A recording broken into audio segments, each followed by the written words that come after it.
Eberechi Eze of Crystal Palace. Is he the missing piece in what Tottenham need?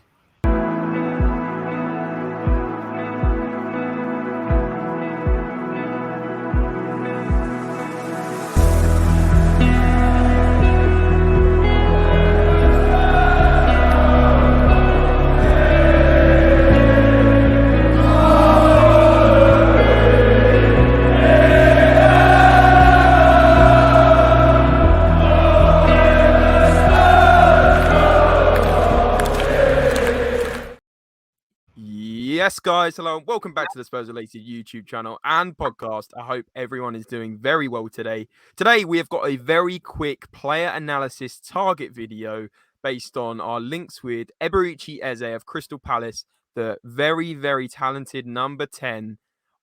Can we secure his signature? Is Tottenham the club for him?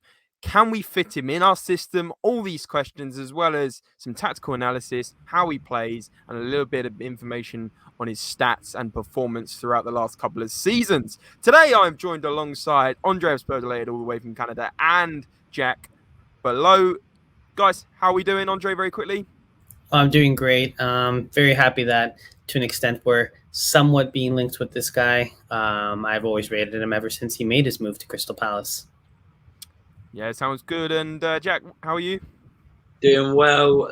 Really looking forward to watching a big game on the weekend against Manchester United and enjoying Tottenham's free-flying attacking football currently.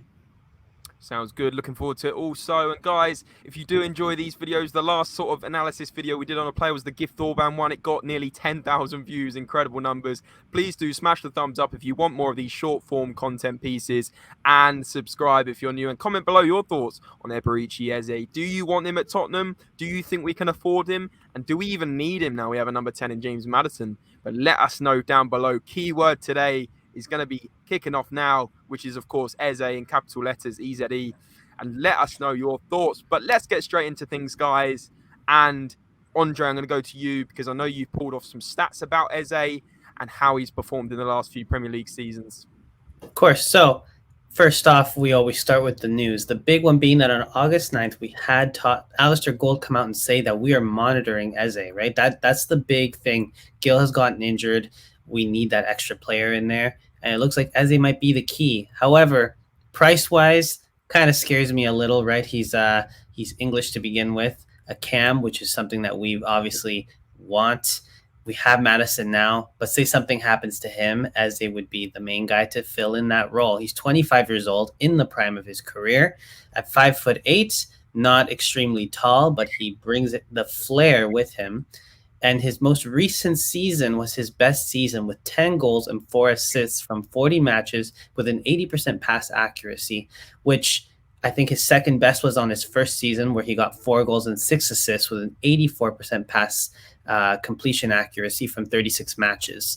Overall, I'm liking these stats because these are stats that he's doing in a Crystal Palace team in the Premier League. No disrespect to Crystal Palace there. I mean, actually a very decent team and performed very well under Roy Hodgson at the end of last season, has to be said.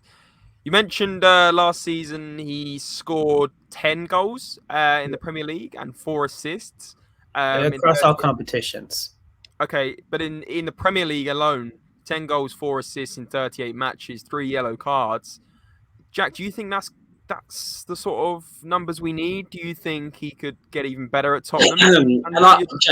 I think the most glaring thing is football is not just about stats. I think anyone that watches football regularly realises lots of players have different roles. And I think a lot of Eze's best attributes is carrying the ball, bringing other players into the game. You've seen Eze, when he drives with the ball, he's so hard to stop. And I think what he does really well is what Eze has is versatility, which is really hard to come by in the Premier League. So he loves to drift off on the left-hand side, drop a shoulder, and then take a shot from long range in the middle of the pitch. And I think Eze is just an extremely talented player who loves carrying the ball, who can slip in players, but also has the confidence to shoot from long distance. And as a modern-day number 10 who can also play out wide, that's a fantastic skill to have.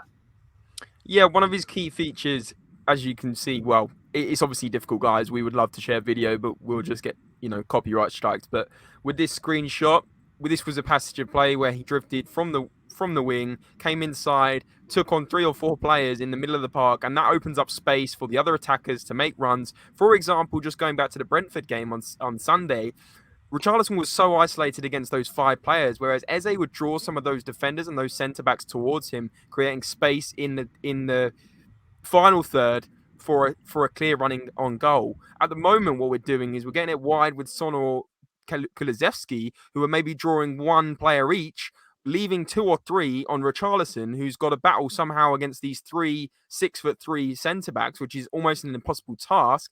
You need these creative players in order to create space and progress through the lines, right, Jack?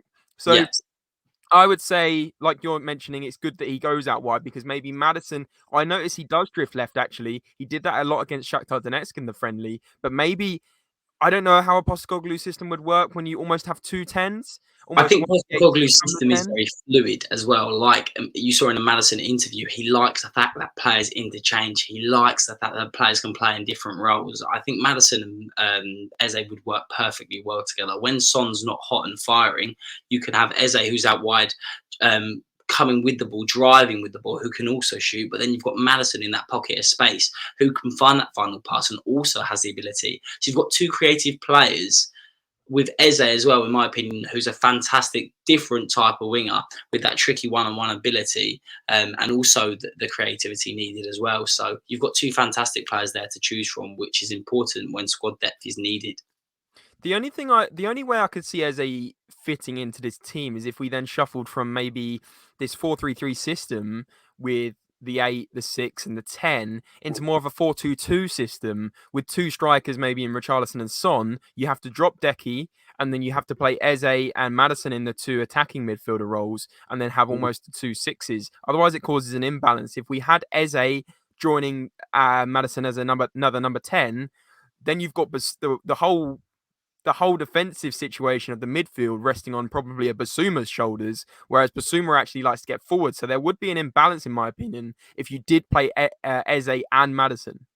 Do you guys agree? I hear what you're saying, but I also think the problem is, James, we're going to quickly talk about this, is that Eze would cost in the region of 60 to 70 million pounds, which is an extremely lot of money for a player that's not guaranteed a week in, week out start. But then you see Arsenal dropping 65 million pounds on Havertz, who's, in my opinion, probably not worth the money anyway. This is the type of money you have to spend if you want to bring in these talented players. So on one hand, it's worth bringing in bringing a player of his quality for squad depth, but at the same time, it's so expensive when there may be other priorities or players like Danny Olmo, who has a 60 million pound release clause as well. So I feel like we need to be smart about our business if we're not willing to spend the big bucks. Yeah, no, that's a fair enough point. Guys, do you think 60 to 65 million is too much for Eze? Do you think we'll even go for him? I don't know.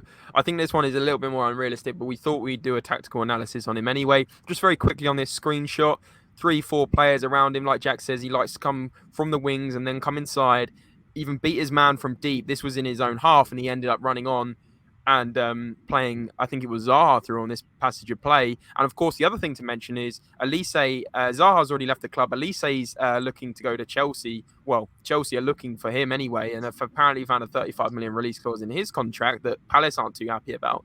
So would they really let their 3-star players, Eze, Zaha, and Elise, go in the same window? I don't think so. I really don't. Another thing to quickly mention is Eze is actually very good at free kicks. This one went off the bar and in where my arrow is showing.